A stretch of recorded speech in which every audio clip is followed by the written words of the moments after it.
اینورزم جو ہوتا ہے یہ عام طور پہ جب پھٹتا ہے تو اس کو ہم سب ایرکنوئڈ ہیمریج کی شکل اختیار کرتا ہے. یہ ہے کہ اگر آپ کے سر میں درد رہتا ہو، اگر آپ کو اپنی نظر میں بار بار دھندلاہٹ محسوس ہوتی ہو، آنکھ کے اوپر یا آنکھ کے پیچھے آپ کو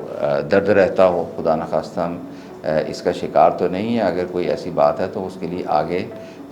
علاج کے لیے یا اس کی تشخیص کے لیے کیا کرنا چاہیے؟ ہم نے نوٹس کیا ہے کہ 92% عوام جو یہ ویڈیوز دیکھتی ہے وہ نان سبسکرائبڈ ہے ہمارے چینل کو. تو آپ سے ایک ہمبل ریکویسٹ یہ ہے کہ اس چینل کو پلیز سبسکرائب کریں تاکہ آپ کے لیے ہم بہتر سے بہتر کانٹینٹ بنائیں اور بڑے سے بڑے ڈاکٹرز کو اپنے پلیٹ فارم پہ لا سکیں. Thank you. ناظرین، میرا نام ڈاکٹر عاصم اللہ بخش ہے اور میں ایک اسپیشلسٹ فیملی فزیشین ہوں اور اسی حوالے سے پرائیویٹ پریکٹس سے منسلک ہوں.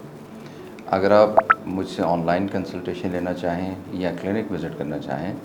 تو نیچے دیے گئے مرہم کے رابطہ نمبر اور ویب ایڈریس سے رابطہ کیجیے. ناظرین، آج ہم برین اینیورزم جسے سیریبرل اینیورزم کہتے ہیں اس کے حوالے سے بات کریں گے. اس حوالے سے پچھلے دنوں بہت خبروں میں اس چیز کا ذکر رہا اور اس کی وجہ یہ تھی کہ ایک مشہور اداکار سلمان خان نے اپنے ایک انٹرویو میں کہا کہ وہ برین اینیورزم کا شکار ہے اور اس پر بہت لوگوں نے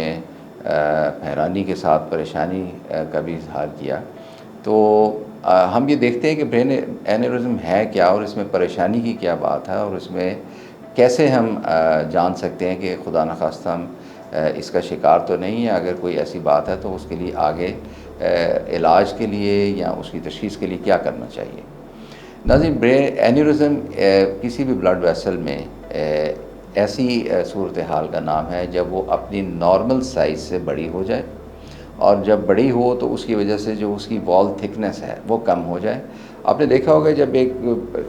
مثال کے طور پر سائیکل ٹیوب ہے، اگر آپ اس کو بہت زیادہ بھریں تو بسا ہوگا تو وہ ایک جگہ سے بہت زیادہ پھول جاتی ہے اور وہ بہت پتلی ہوتی ہے اور اس کے پھٹ جانے کے امکانات بہت بڑھ جاتے ہیں اور آپ کو وہ مکینک کہتا ہے کہ آپ اس ٹیوب کو چینج کر لیں ورنہ یہ آپ کو کسی حادثے سے دوچار کر سکتی ہے. بیان ہی یہی بات اینیورزم کی ہے کہ یہ جسم کے کسی بھی حصے میں ہو سکتا ہے، لیکن برین آپ کو پتہ ہے چونکہ ایک کلوزڈ کیوٹی ہے اور اس میں بہت سینسٹیو جگہیں ہیں اور اس میں ہر جگہ پہنچنا بھی ممکن نہیں ہے سرجن کے لیے بھی. تو وہاں پہ اگر اینیورزم ہوگا اور تو وہ اگر پھٹے گا تو بہت زیادہ ارد گرد نقصان کرے گا. تو اینیورزم جو ہوتا ہے یہ عام طور پہ جب پھٹتا ہے تو اس کو ہم سب ایرکنوئڈ ہیمریج کی شکل اختیار کرتا ہے اور اس کی وجہ سے بے ہوشی ہوتی ہے اور پھر بسا اوقات جان بچانا بھی ممکن نہیں رہتا. تو پہلے ہمیں یہ دیکھنا ہے کہ یہ اینیورزم کی علامات کیا ہو سکتی ہیں. مثلاً یہ ہے کہ اگر آپ کے سر میں درد رہتا ہو، اگر آپ کو اپنی نظر میں بار بار دھندلاہٹ محسوس ہوتی ہو، آنکھ کے اوپر یا آنکھ کے پیچھے آپ کو درد رہتا ہو، یا آپ فوکس کرنے میں، کنسنٹریٹ کرنے میں یا آپ کو چیزوں کو یاد رکھنے میں دشواری محسوس کرتے ہوں، تو پھر آپ کو اپنے ڈاکٹر سے ضرور رابطہ کرنا چاہیے تاکہ وہ مختلف انویسٹیگیٹو پروسیجرز اور آپ کی جو انویسٹیگیشنز ہیں جیسے MRI ہے ان سے وہ دیکھ سکیں کہ آپ خدا نخواستہ کسی برین کی ایسی بیماری کا شکار تو نہیں ہے. اور جب یہ خاص طور پہ ایک میں اور بات عرض کرنا چاہوں گا کہ خواتین میں اس کی جو انسیڈنس ہے وہ مردوں کی نسبت ذرا زیادہ ہے. اور اگر خدا نخواستہ آپ کسی ایسی صورتحال سے دوچار ہیں جہاں پہ آپ کو ایک ایسا سر درد لاحق ہوتا ہے جیسا زندگی میں کبھی نہیں ہوا اور آپ کو لگتا ہے کہ اچانک جیسے سر میں بم ہی پھٹ گیا ہو،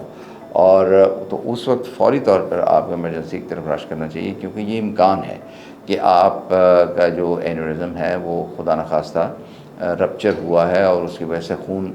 دماغ میں جمع ہو رہا ہے. اس سے پہلے کہ وہ اپنے پریشر ایفیکٹس کریٹ کرے یا مختلف اور جو دماغ کے حساس مقامات ہیں ان کو ڈیمیج کرے، آپ اپنی طبی امداد کے لیے ڈاکٹر سے رابطہ قائم کریں.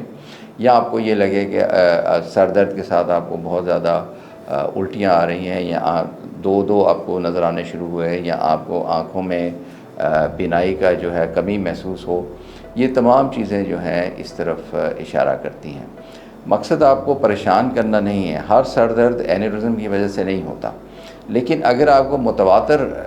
یہ ہو رہا ہے تو پھر جو کچھ اہم وجوہات ہیں سر درد کی جن میں میگرین ہو سکتی ہے، جس میں کلسٹر ہیڈیک ہو سکتا ہے، جس میں ٹینشن ہیڈیک ہو سکتا ہے، اسی طرح اس میں اینورزم کا امکان بھی ضروری ہے. اور جب آپ کسی چیز سے آگاہ ہو جاتے ہیں تو اس کا علاج کرنا بھی آسان ہو جاتا ہے، اور کسی بھی ایمرجنسی سچویشن یا ہنگامی صورتحال سے بچنا بھی ممکن ہو جاتا ہے. اس لیے اپنی صحت پر اور اپنی ان علامات پر نظر رکھیے. اگر آپ کو لگتا ہے کہ یہ عام سر درد سے بڑھ کر کچھ ہے یا اس سے زیادہ ریگولرلی ہو رہا ہے تو لازماً اپنے ہیلتھ پرووائڈر یا ڈاکٹر سے رابطہ کیجیے.